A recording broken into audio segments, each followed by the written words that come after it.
ಶಿವಮೊಗ್ಗದಲ್ಲಿ ಭಾರತೀಯ ಆಹಾರ ಸುರಕ್ಷತೆ ಮತ್ತು ಗುಣಮಟ್ಟ ಪ್ರಾಧಿಕಾರದ ಅಧಿಕಾರಿಗಳು ಮಾರುಕಟ್ಟೆಯ ಮೇಲೆ ದಾಳಿ ಮಾಡಿದ್ದಾರೆ. ನಗರಕ್ಕೆ ಚೀನಾ ಬೆಳ್ಳುಳ್ಳಿ ಬಂದಿದೆ ಎಂಬ ಆರೋಪವಿದ್ದು, ಅಧಿಕಾರಿಗಳು ಸ್ಯಾಂಪಲ್ ಸಂಗ್ರಹ ಮಾಡೋದಕ್ಕೆ ದಾಳಿ ಮಾಡಿ ಪರಿಶೀಲನೆಯನ್ನು ಕೈಗೊಂಡಿದ್ದಾರೆ.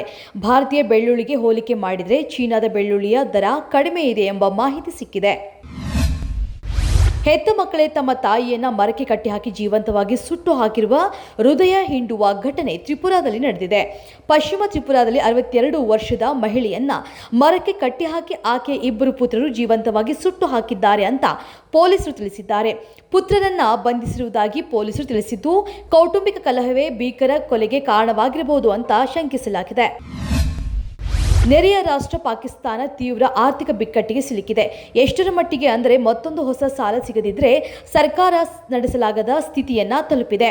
ಹೀಗಾಗಿ ದೇಶದ ಆರ್ಥಿಕ ವೆಚ್ಚವನ್ನು ತಗ್ಗಿಸುವುದಕ್ಕೆ ಸುಮಾರು 1.5 ಲಕ್ಷ ಸರ್ಕಾರಿ ಉದ್ಯೋಗಿಗಳನ್ನು ಕಡಿತಗೊಳಿಸುವುದಕ್ಕೆ ನಿರ್ಧಾರ ಮಾಡಿದೆ.